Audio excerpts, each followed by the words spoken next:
بسم اللہ الرحمن الرحیم۔ السلام علیکم۔ تاریخ عالم نے ہزاروں جرنیل پیدا کیے، لیکن دنیا جہاں کے فاتحین سیدنا عمر فاروق رضی اللہ تعالی عنہ کے سامنے طفل مکتب لگتے ہیں، اور دنیا کے اہل انصاف سیدنا عمر فاروق رضی اللہ تعالی عنہ کی عدل پروری کو دیکھ کر جی کھول کر ان کی تعریف میں رتب اللساں ہیں۔ امیر شریعت سید عطا اللہ شاہ بخاری رحمۃ اللہ علیہ نے ایک سوال کے جواب میں فرمایا تھا کہ عمر رضی اللہ تعالی عنہ مراد رسول صلی اللہ علیہ وآلہ وسلم ہیں، یعنی دیگر صحابہ کرام رضی اللہ عنہم مرید رسول صلی اللہ علیہ وآلہ وسلم ہیں، اور عمر فاروق رضی اللہ تعالی عنہم مراد رسول صلی اللہ علیہ وآلہ وسلم ہیں۔ ایک عالم نے کیا خوب کہا ہے کہ عمر رضی اللہ تعالی عنہ پیغمبر اسلام صلی اللہ علیہ وآلہ وسلم کے لیے عطائے خداوندی تھے۔ ان کے علاوہ اور بھی بہت سے علماء اسلام، حکماء اسلام اور مستشرقین نے اپنے اپنے لفظوں میں بارگاہ فاروقی میں عقیدت کے پھول نچھاور کیے ہیں۔ آپ رضی اللہ تعالی عنہ نے امیر المومنین، خلیفہ دوم، مراد رسول صلی اللہ علیہ وآلہ وسلم، عشرہ مبشرہ کے بزم نشین، امام عادل، فاروق اعظم جیسے القابات پائے۔ سیدنا حضرت عمر بن خطاب رضی اللہ تعالی عنہ قریش کی مشہور شاخ بنو عدی سے تعلق رکھتے تھے۔ آپ کا نام عمر، لقب فاروق اور کنیت ابو حفص تھی۔ والد کا نام خطاب بن نفیل اور آپ کی والدہ کا نام خنتمہ تھا۔ یہ عرب کے مشہور سردار حشام بن مغیرہ کی بیٹی تھیں۔ آپ رضی اللہ تعالی عنہ کا سلسلہ نسب 8ویں پشت پر حضرت صلی اللہ علیہ وآلہ وسلم سے مل جاتا ہے۔ تیر اندازی، سپاہ گری، پہلوانی اور خطابت میں خصوصی مہارت حاصل کی۔ انتہائی نڈر اور بہادر تھے اور اکثر عکاظ کے میلے میں اپنے کمالات کا مظاہرہ کرتے تھے۔ آپ رضی اللہ تعالی عنہ کا شمار عرب کے ان چند افراد میں ہوتا تھا جو لکھنا پڑھنا جانتے تھے۔ ذریعہ معاش تجارت تھا، چنانچہ اس ضمن میں حضرت عمر رضی اللہ تعالی عنہ نے عراق، شام اور مصر کے متعدد سفر کیے، جن سے آپ رضی اللہ تعالی عنہ میں تجربہ کاری اور معاملہ فہمی کے اوصاف میں نکھار پیدا ہوا۔ آج کی ویڈیو میں سیرت فاروق اعظم رضی اللہ تعالی عنہ کے چند پہلو آپ کے سامنے رکھنے کی جسارت کی جائے گی، جو آپ کی زندگی اور سیرت کے درخشاں پہلو ہیں۔ ویڈیو دلچسپ ہونے کے ساتھ ساتھ ایمان افروز بھی ہے، لہٰذا ویڈیو کو مکمل دیکھیے گا۔ ویڈیو میں آگے بڑھنے سے پہلے آپ سے درخواست ہے کہ اگر آپ ہمارے چینل پر نئے ہیں تو چینل کو سبسکرائب کر لیں، ساتھ میں بیل نوٹیفیکیشن کو بھی آن کر لیجیے گا تاکہ آنے والی تمام ویڈیوز کا نوٹیفیکیشن آپ کو بر وقت ملتا رہے۔ دوستو، حضرت عمر فاروق رضی اللہ تعالی عنہ کی وجہ سے کس طرح اسلام کو تقویت حاصل ہوئی، اس بارے میں بھی آپ کو بتائیں گے، لیکن پہلے آپ کو سیدنا حضرت عمر رضی اللہ تعالی عنہ کی شان رفیع میں چند احادیث مبارکہ بتاتے ہیں۔ نبی اکرم صلی اللہ علیہ وآلہ وسلم فرماتے ہیں کہ اے ابن خطاب، اس ذات پاک کی قسم جس کے دست قدرت میں میری جان ہے، جس راستے پر آپ کو چلتا ہوا شیطان پا لیتا ہے، وہ اس راستے سے ہٹ جاتا ہے، وہ راستہ چھوڑ کر دوسرا راستہ اختیار کرتا ہے۔ اسی طرح صحیح بخاری کی روایت ہے کہ حضور پاک صلی اللہ علیہ وآلہ وسلم نے فرمایا، میں نے حالت خواب میں دودھ پیا، یہاں تک کہ میں اس سے سیر ہو گیا اور اس کی سیرابی کے آثار میرے ناخنوں میں نمایاں ہونے لگے۔ پھر میں نے وہ دودھ عمر کو دے دیا۔ اصحاب رسول نے پوچھا، یا رسول اللہ صلی اللہ علیہ وآلہ وسلم، اس خواب کی تعبیر کیا ہے؟ تو آپ صلی اللہ علیہ وآلہ وسلم نے فرمایا، علم۔ اسی طرح امام بخاری رحمۃ اللہ علیہ نے ایک اور روایت بھی نقل کی ہے کہ سیدنا ابو سعید خدری رضی اللہ تعالی عنہ فرماتے ہیں کہ میں نے رسول اللہ صلی اللہ علیہ وآلہ وسلم کو یہ فرماتے ہوئے سنا ہے کہ میں نیند میں تھا، میں نے لوگوں کو دیکھا کہ وہ میرے سامنے پیش کیے جا رہے ہیں اور انہوں نے قمیض پہنی ہوئی ہے، کسی کی قمیض سینے تک اور کسی کی اس سے نیچے تک، اور پھر عمر رضی اللہ تعالی عنہ کو پیش کیا گیا۔ انہوں نے ایسی لمبی اور کھلی قمیض پہنی ہوئی تھی کہ وہ زمین پر گھسٹتی جا رہی تھی۔ اصحاب رسول صلی اللہ علیہ وآلہ وسلم نے عرض کیا کہ یا رسول اللہ صلی اللہ علیہ وآلہ وسلم، اس خواب کی تعبیر کیا ہے؟ نبی کریم صلی اللہ علیہ وآلہ وسلم نے فرمایا، دین۔ اسی طرح بڑی ہی مشہور و معروف حدیث نبوی ہے کہ نبی کریم صلی اللہ علیہ وآلہ وسلم نے فرمایا، اگر میرے بعد کوئی نبی ہوتا تو عمر ہوتا۔ یعنی اگر سلسلہ نبوت جاری رہتا تو سیدنا حضرت عمر رضی اللہ تعالی عنہ بھی منصب نبوت سے سرفراز کیے جاتے۔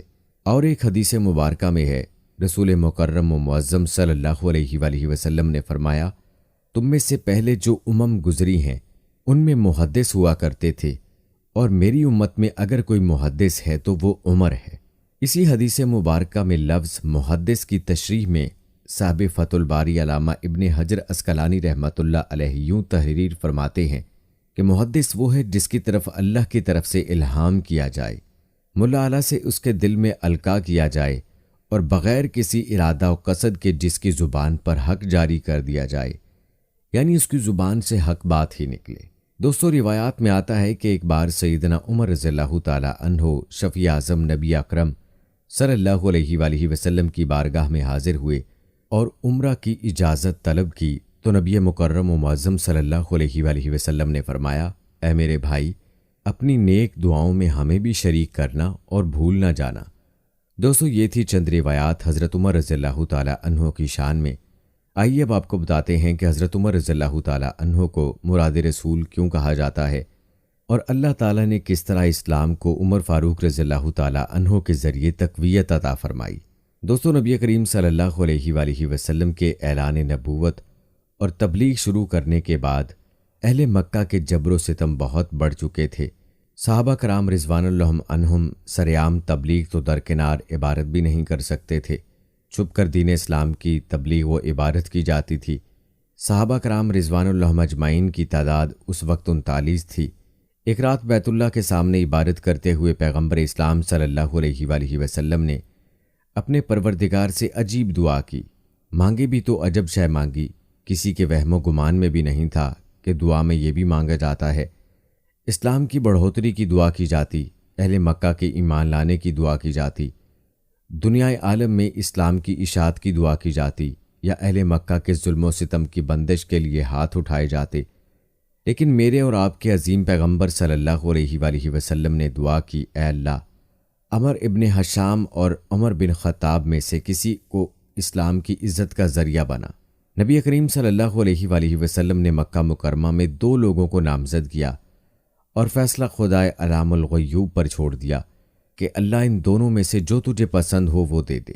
اللہ تبارک و تعالیٰ نے پیغمبر اسلام صلی اللہ علیہ وآلہ وسلم کی دعا کو شرف قبولیت سے نوازا، اور اسباب کی دنیا میں سیدنا عمر فاروق رضی اللہ تعالی عنہ کے اسلام لانے کا سبب یہ بنا کہ ایک روز تیغ برہنہ لیے جا رہے تھے۔ راستے میں بنو زہرہ سے تعلق رکھنے والا ایک شخص ملا جس نے پوچھا کہ عمر، خیریت، کہاں کا ارادہ ہے؟ کہنے لگے، محمد کو قتل کرنے جا رہا ہوں۔ اس نے نئے دین کا اعلان کر کے مکہ والوں میں تفریق کر دی ہے، کیوں نہ اس قصے کو ہی ختم کر دوں؟ بنو زہرہ سے تعلق رکھنے والے شخص نے کہا کہ عمر، اگر تم نے ایسے کیا تو کیا بنو ہاشم و بنو زہرہ تم سے انتقام نہیں لیں گے؟ کہنے لگے، لگتا ہے کہ تم نے بھی اس نئے دین میں شامل ہو چکے ہو۔ انہوں نے کہا کہ پھر پہلے اپنے گھر کی خبر تو لو، تمہاری بہنوں بہنوئی مسلمان ہو چکے ہیں۔ جلال میں نکلنے والا عمر سیدھا بہن کے گھر پہنچتا ہے۔ یہاں سیدنا خباب بن الارت رضی اللہ تعالی عنہ ان کے بہنوئی بہن کو سورہ طٰہٰ پڑھا رہے تھے۔ باہر سے آواز سنی اور دروازے پر دستک دی۔ اندر سے پوچھا گیا، کون؟ عمر۔ نام سنتے ہی سیدنا خباب رضی اللہ تعالی عنہ چھپ گئے۔ عمر نے آتے ہی پوچھا، تم لوگ کیا پڑھ رہے تھے؟ انہوں نے بات ٹالتے ہوئے کہا کہ ہم آپس میں باتیں کر رہے تھے۔ کہنے لگے، میں نے سنا ہے تم نئے دین میں شامل ہو گئے ہو۔ بہنوئی نے کہا کہ عمر، وہ دین تیرے دین سے بہتر ہے، تو جس دین پر ہے یہ گمراہ راستہ ہے۔ بس سننا تھا کہ بہنوئی کو زمین پہ دے مارا۔ بہن چھڑانے آئی تو اتنی زور سے اس کے چہرے پر تمانچہ رسید کیا کہ ان کے چہرے سے خون نکل آیا۔ بہن کے چہرے پہ خون دیکھ کر غصہ ٹھنڈا ہوا اور بہنوئی کو چھوڑ کر الگ ہو بیٹھے اور کہنے لگے کہ اچھا لاؤ دکھاؤ تم لوگ کیا پڑھ رہے تھے۔ بہن نے کہا کہ تم ابھی اس کلام کے آداب سے ناواقف ہو۔ اس کلام مقدس کے آداب ہیں، پہلے تم وضو کرو پھر دکھاؤں گی۔ انہوں نے وضو کیا اور سورہ طٰہٰ پڑھنی شروع کی۔ یہ پڑھتے جا رہے تھے اور کلام الہی کی تاثیر قلب کو متاثر کیے جا رہی تھی۔ خباب بن ارت رضی اللہ تعالیٰ عنہ یہ منظر دیکھ کر باہر نکل آئے اور کہنے لگے، عمر رضی اللہ تعالیٰ عنہ، کل رات نبی کریم صلی اللہ علیہ وآلہ وسلم نے بارگاہ خداوندی میں دعا کی تھی کہ اے اللہ، عمر بن حشام یا عمر بن خطاب میں سے کسی کو اسلام کی عزت کا ذریعہ بنا، یا ان میں سے کسی ایک کے ذریعے اسلام کی تائید فرما۔ اے عمر، میرے دل نے گواہی دی تھی کہ یہ دعائے پیغمبر صلی اللہ علیہ وآلہ وسلم عمر بن خطاب کے حق میں پوری ہوگی۔ ایک روایت سیدنا سعید بن مسیب رضی اللہ تعالی عنہ سے یوں مروی ہے، وہ فرماتے ہیں کہ جب کبھی رسول اللہ صلی اللہ علیہ وآلہ وسلم عمر بن خطاب یا ابو جہل کو دیکھتے تو رب العزت کے حضور دستے دعا دراز کرتے ہوئے فرماتے، اے اللہ، ان دونوں میں سے جو تیرے نزدیک زیادہ پسندیدہ ہے اس سے اپنے دین کو قوت عطا فرما۔ سیدنا خباب بن ارت رضی اللہ تعالیٰ عنہ سے سیدنا عمر رضی اللہ تعالیٰ عنہ کہنے لگے کہ اچھا تو مجھے بتاؤ محمد صلی اللہ علیہ وآلہ وسلم کہاں ہیں، میں ان سے ملنا چاہتا ہوں۔ انہوں نے بتایا کہ صفا پہاڑی پر واقع ارکم رضی اللہ تعالیٰ عنہ کے مکان میں قیام پذیر ہیں۔ سیدنا عمر رضی اللہ تعالیٰ عنہ چل پڑے۔ درے پر مقیم صحابہ کرام رضی اللہ تعالیٰ عنہم نے جب دیکھا کہ عمر آ رہا ہے اور ہاتھ میں ننگی تلوار ہے تو گھبرائے ہوئے حضرت صلی اللہ علیہ وآلہ وسلم کو بتایا۔ وہیں اسد اللہ سیدنا حمزہ بن عبد المطلب رضی اللہ تعالیٰ عنہ بھی تھے۔ وہ فرمانے لگے، آنے دو، اگر ارادہ نیک ہے تو خیر ہے، اور اگر ارادہ صحیح نہیں تو میں اس کی تلوار سے اس کا کام تمام کر دوں گا۔ جب سیدنا عمر رضی اللہ تعالیٰ عنہ وہاں پہنچے تو پیغمبر اسلام صلی اللہ علیہ وآلہ وسلم پر نزول وحی جاری تھا۔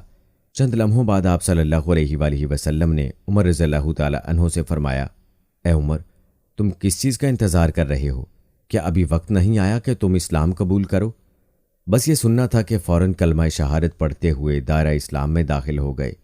اصحاب رسول صلی اللہ علیہ وآلہ وسلم نے حضرت عمر رضی اللہ تعالیٰ عنہ کے اسلام لانے کی خوشی میں اس زور سے نعرہ تکبیر بلند کیا کہ سین کعبہ میں بیٹھے ہوئے کفار و مشرکین نے بھی سنا، اور اس نعرے کی آواز سے وادی مکہ گونج اٹھی۔ پھر نبی رؤوف الرحیم صلی اللہ علیہ وآلہ وسلم نے سیدنا عمر رضی اللہ تعالیٰ عنہ کے سینہ مبارک پر دست اقدس رکھا اور دعا فرمائی، یا اللہ، اس کے سینے میں جو کچھ میل کچیل ہو وہ دور کر دے اور اس کے بدلے ایمان سے اس کا سینہ بھر دے۔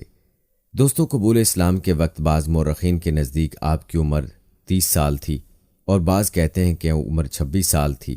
مصر کے ایک بہت بڑے عالم مفسر قرآن جناب علامہ طنطاوی رحمۃ اللہ علیہ نے عجیب جملہ کہا ہے کہ حقیقت یہ ہے کہ عمر اسی گھڑی پیدا ہوئے اور یہیں سے ان کی تاریخی زندگی کا آغاز ہوا۔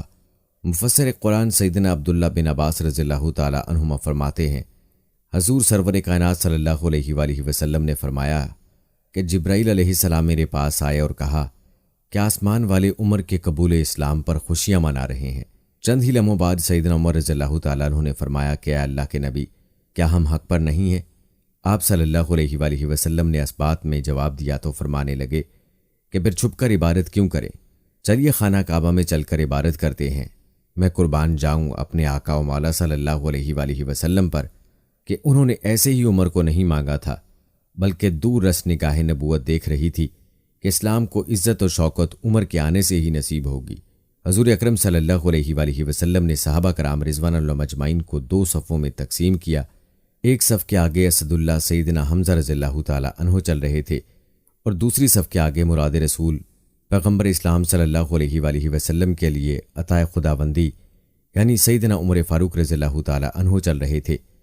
مسلمان جب خانہ کعبہ میں داخل ہوئے تو کفار مکہ نے دیکھا، نظر پڑی حمزہ رضی اللہ تعالیٰ عنہ پر اور عمر رضی اللہ تعالیٰ عنہ پر تو بڑے غمگین ہوئے، لیکن کس میں جرأت تھی کہ کوئی بولتا؟ اس دن سے مسلمانوں کے لیے تبلیغ دین میں آسانی پیدا ہوئی، اور یہی وہ دن تھا جب اللہ کے نبی پاک صلی اللہ علیہ وآلہ وسلم نے فرمایا تھا کہ اللہ نے سچ کو عمر کے قلب واللسان پر جاری کر دیا، اور وہ فاروق ہے، اللہ تعالیٰ نے اس کے ذریعے حق و باطل میں فرق کر دیا ہے۔ جناب سیدنا عبداللہ رضی اللہ تعالیٰ عنہ فرماتے ہیں کہ اللہ کی قسم، ہم کعبہ کے پاس کھلے بندوں نماز نہیں پڑھ سکتے تھے، یہاں تک کہ حضرت عمر رضی اللہ تعالیٰ عنہ اسلام لائے۔ اسی طرح حضرت صہیب بن سنان رضی اللہ تعالیٰ عنہ فرماتے ہیں کہ جب عمر رضی اللہ تعالیٰ عنہ نے اسلام قبول کیا تو اسلام کو غلبہ نصیب ہوا، اور ہم کھلے بندوں اسلام کی دعوت دینے لگے، اور ہم حلقہ بنا کر بیت اللہ میں بیٹھتے تھے، ہم بیت اللہ کا طواف کرنے لگے، اور اب ہم پر اگر کوئی زیارتی کرتا تو ہم اس سے بدلہ لیتے تھے، کچھ اسی قسم کے تاثرات فقیہ الامت سیدنا عبداللہ بن مسعود رضی اللہ تعالیٰ عنہ کے بھی ہیں۔ وہ فرماتے ہیں کہ عمر رضی اللہ تعالیٰ عنہ کا اسلام قبول کرنا ہماری کھلی فتح کی تھی، اور عمر رضی اللہ تعالیٰ عنہ کا ہجرت کرنا ہمارے لیے اللہ تعالیٰ کی نصرت خاص تھی، اور آپ رضی اللہ تعالیٰ عنہ کی خلافت تو ہمارے لیے سراپا رحمت تھی۔ میں نے وہ دن بھی دیکھے ہیں جب ہم بیت اللہ کے قریب بھی نماز ادا نہیں کر سکتے تھے، لیکن جب عمر رضی اللہ تعالیٰ عنہ اسلام لائے تو آپ رضی اللہ تعالیٰ عنہ نے کفار سے مقابلہ کیا، یہاں تک کہ وہ ہمیں نماز پڑھنے دینے لگے۔ دوستو، آپ نے ملاحظہ کیا اسلام کو اللہ تعالیٰ نے کیسے تقویت عطا فرمائی۔ سلسلہ حدیث میں ایک اور حدیث بخاری شریف میں سیدنا انس بن مالک رضی اللہ تعالیٰ عنہ سے مروی ہے کہ ایک دفعہ حضور پرنور صلی اللہ علیہ وآلہ وسلم احد کے پہاڑ پر تشریف لے گئے۔ ہمراہ ابو بکر رضی اللہ تعالیٰ عنہ، عمر رضی اللہ تعالیٰ عنہ اور عثمان رضی اللہ تعالیٰ عنہ بھی تھے۔ احد کا پہاڑ لرزنے لگا تو حضور انور صلی اللہ علیہ وآلہ وسلم نے اپنا قدم مبارک احد پر مارتے ہوئے فرمایا، اے احد ٹھہر جا، تجھ پر اس وقت نبی، صدیق اور شہید کے علاوہ اور کوئی نہیں۔ اس کے بعد سیدنا عمر رضی اللہ تعالیٰ عنہ دعا فرمایا کرتے تھے کہ اے اللہ مجھے اپنے راہ میں شہادت کی موت دینا، اور موت آئے تو تیرے حبیب صلی اللہ علیہ وآلہ وسلم کے شہر میں آئی۔ روایات میں آتا ہے کہ آخری ایام حیات میں آپ رضی اللہ تعالیٰ عنہ نے خواب دیکھا کہ ایک سرخ مرغ نے آپ رضی اللہ تعالیٰ عنہ کے شکم مبارک میں 3 چونچیں ماری۔ آپ رضی اللہ تعالیٰ عنہ نے یہ خواب لوگوں سے بیان کیا اور فرمایا کہ میری موت کا وقت قریب ہے۔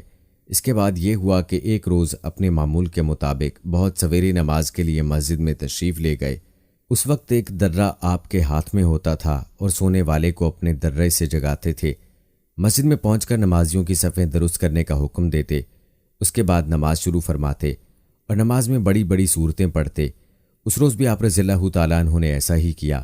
نماز ویسے ہی آپ رضی اللہ تعالیٰ عنہ نے شروع کی تھی، صرف تکبیر تحریمہ کہنے پائے تھے کہ ایک مجوسی کافر ابو لولو فیروز جو حضرت مغیرہ رضی اللہ تعالیٰ عنہ کا غلام تھا، ایک زہر آلود خنجر لیے ہوئے مسجد کے محراب میں چھپا ہوا بیٹھا تھا۔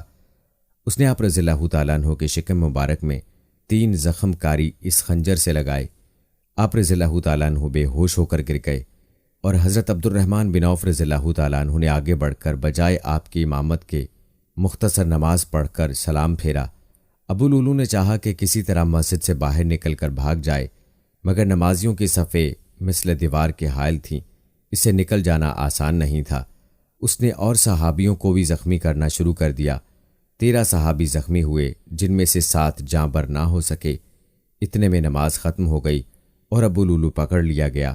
جب اس نے دیکھا کہ میں گرفتار ہو گیا تو اسی خنجر سے اس نے اپنے آپ کو ہلاک کر دیا۔ بالآخر آپ کی دعائے شہادت کو حق تعالیٰ نے قبول فرمایا اور دیار حبیب صلی اللہ علیہ وآلہ وسلم میں، بلکہ مصلی رسول صلی اللہ علیہ وآلہ وسلم پر آپ کو 27 ذی الحجہ بروز 4 شنبہ بدھ زخمی کیا گیا، اور 1 محرم بروز 1 شنبہ اتوار آپ رضی اللہ تعالیٰ عنہ نے شہادت پائی۔ شہادت کے وقت آپ رضی اللہ تعالیٰ عنہ کی عمر 63 برس تھی۔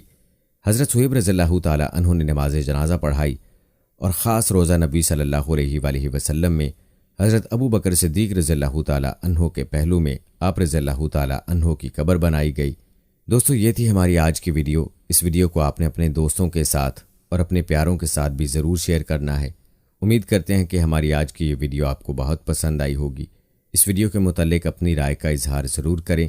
ملتے ہیں اگلی ویڈیو میں، تب تک کے لیے اللہ حافظ۔